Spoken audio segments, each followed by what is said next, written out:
Hey everyone, so we have here an game, some soccer matches and volleyball matches.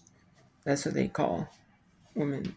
That's what they call volleyball matches, and that's what they call soccer matches. And so there are only about maybe a lot of these soccer teams, maybe 5, 6 matches. They don't play every midweek out there. They skip midweeks. Sometimes just playing like Saturday, Sunday game, and sometimes they play the week during the week. So yeah, we have here's some women, some soccer here.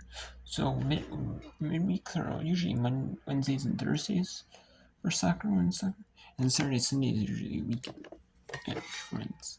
End of the week, the start of the week for women's soccer. Saturday, Sunday. And we have some other matches. Number one, we have men's soccer. We have Villanova DePaul in the 55th minute of the East. Oh, it's supposed to be untelevised, apparently, but it is televised. Boston University up 2-0 on Army in the 17th minute. Army is 7 wins, draw, and 3 losses, so they're pretty solid this year, especially for a mid-major in the Patriot League. But they're down 2 on the road to Boston University on the ESPN app. It shows the home team is on top, the away team is on the bottom. And in professional soccer, you do it to where the home team is top or left or whatever, and the away team is on the bottom. And in college soccer, it's the bottom team is the home team, top on the desktop, and the top team is the home team on that. I'm not sure if professional soccer do they do that way. Let's see here. Yeah, see right here. The left side is the home team right here, and the right side is the away team. So that's what professional soccer is, even on the desktop. So, but I'm not used to more the home team being the bottom for in sports. On the right side.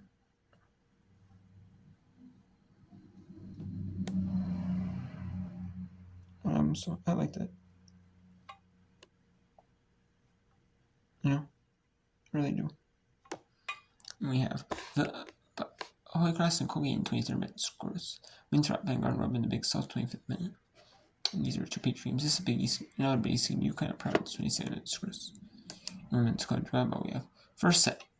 Charlotte upset up down a point. The East Carolina point left to clinch first set over East Carolina. Kansas State takes that one over West Virginia. Kansas State and West Virginia both lost their opening conference play matches.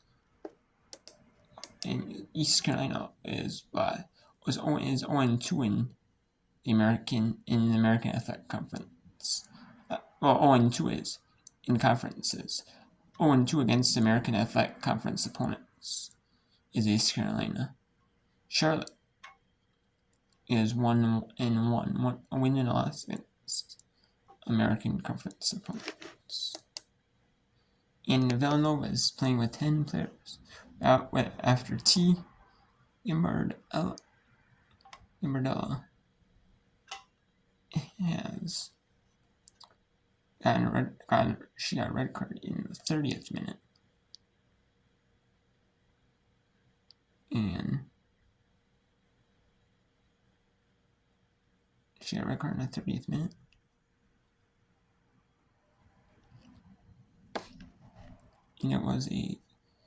And it has been scoreless game so far, but it's still scoreless. But the Paul looking to strike with the 10 with the player down for Villanova, a player down advantage.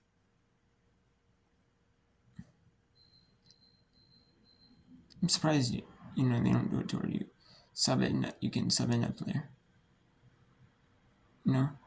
I'm kind of surprised by that. Other sports, if you get ejected, like football, you can sub a player. Like basketball, you can sub a player.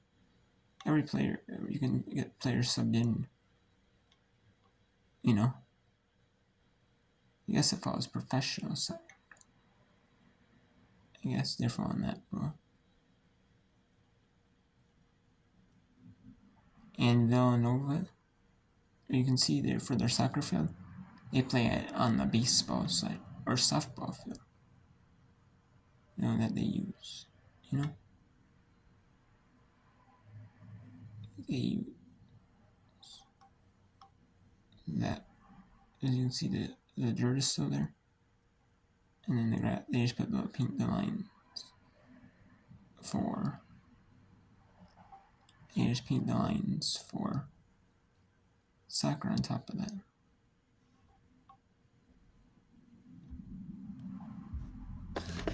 The Paul does. You can see. The second half. Palmer floats it towards that hero. Gets in front of it, stops it, and then throws it. I like that the Big East now is an East because you'll be seeing more Big East in the Brook Brown. You'll be seeing Big East women's soccer. Obviously, Big East volleyball. You'll be seeing. You'll be seeing. I mean, I've shown Big East women's soccer before. I've shown Big East women's volleyball. You know, I've shown women's the soccer teams for women, men's and women's soccer. You see all the volleyball matches for the schools, all the football matches for schools. And then the Olympic sports, like you'll see indoor track and field. You'll see, like, in the spring, in the fall, you'll see the cross country season. You'll see cross country championships. Usually, you don't see cross country meets televised. Usually, they're not televised. So that was the cross country meets. And then you'll see the after cross. You'll see then in the winter time for all the conferences. Have gymnastics. You see gymnastics. I feel like what gymnastics are. Members have gymnastics team. You see gymnastics. You see men's and women's ice hockey for the schools that have that. You see men's and women's basketball, which every school has that. That's Division 1 member. Except for VMN and Citadel, they don't have women's basketball. All the other schools have women's basketball. And then you see indoor track and field. You see swimming and diving. The schools have swimming and diving. And during swimming and diving, you see that or gym, like men's gymnastics if they have that. And then you see like men's ice hockey. See that, and also you see field hockey if they have field hockey. Schools have field hockey. You see that. For REIT conference, ESPN has rates too for hockey affiliate conferences and like other affiliation links, you know. And then you see, and then you see for schools that have the bowling championships. You see bowling championships. You do see some swimming and diving meets. You do. Certain schools or some, you know, like that. Mainly it's like the conference championships for swimming and diving and indoor track and field. And then I know sometimes you see indoor and outdoor track and field meets. Sometimes for college. You see that. You don't see them all televised, but you see some. Mainly it's the conference championships. Then for the spring, it's softball, baseball, men's and women's lacrosse. You see. You'll see in the spring men's water polo. In the right after a couple weeks after the women's national championship ends, is the start of men's volleyball season. That's a spring sport. It's considered a spring sport. They start in the winter time.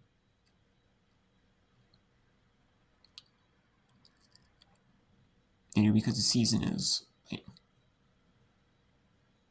almost 4 months long for national championship.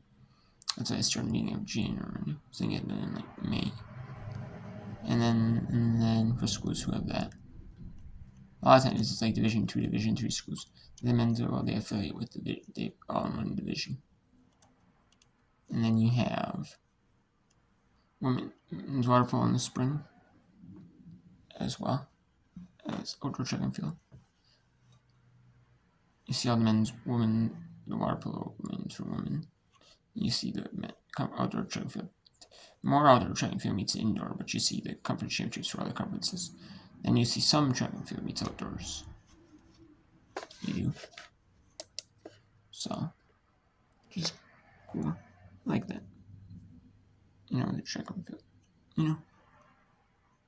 And then you also see in the fall, you see men's water polo. In the fall. And then in the spring, you also see golf. In the fall is golf. Usually you don't see the golf tournaments, the individual golf tournaments. And then it's usually golf.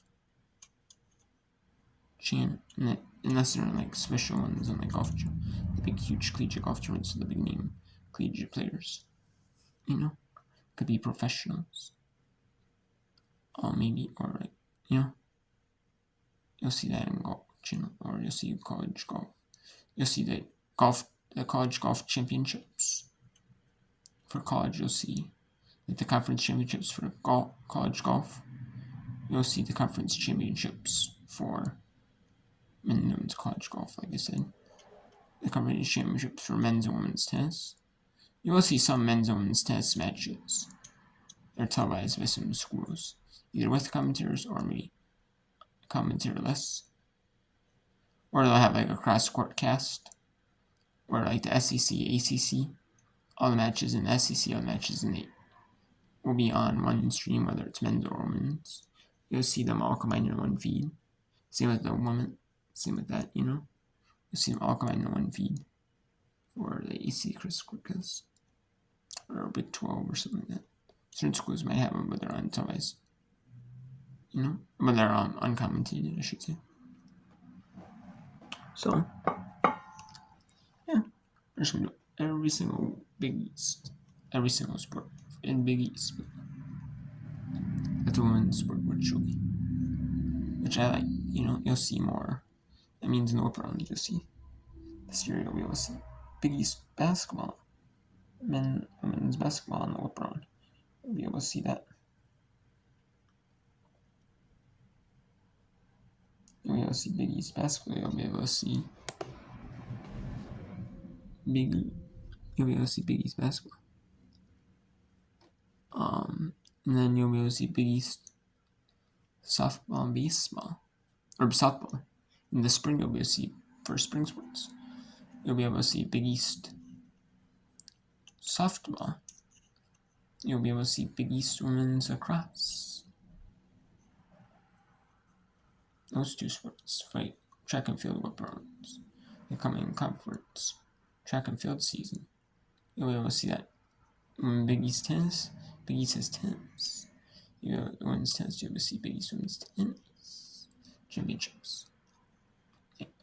Do some whip round of conference tennis championships. You'll see whip round of conference golf championships for if they women's golf, or if they have Big East teams and women's water polo. You'll see that on ESPN Plus. So I like that. They play the Big East. You see them. I like that.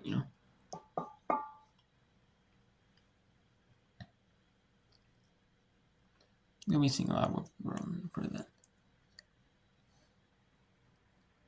It's in the winter and spring. But first is going to be women's soccer, women's volleyball.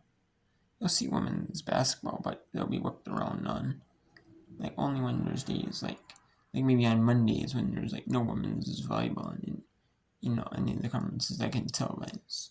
There might be soccer games. There's no televised matches. In that. Or there might be only a couple women's, volleyball matches. On to bring someone basketball. Mixed in. Combo mixed in. But I do like to focus more on women's volleyball. When basketball is over, when women's volleyball is the days that there's matches to be played for women's volleyball. I do like to. I focus more on women's volleyball and soccer.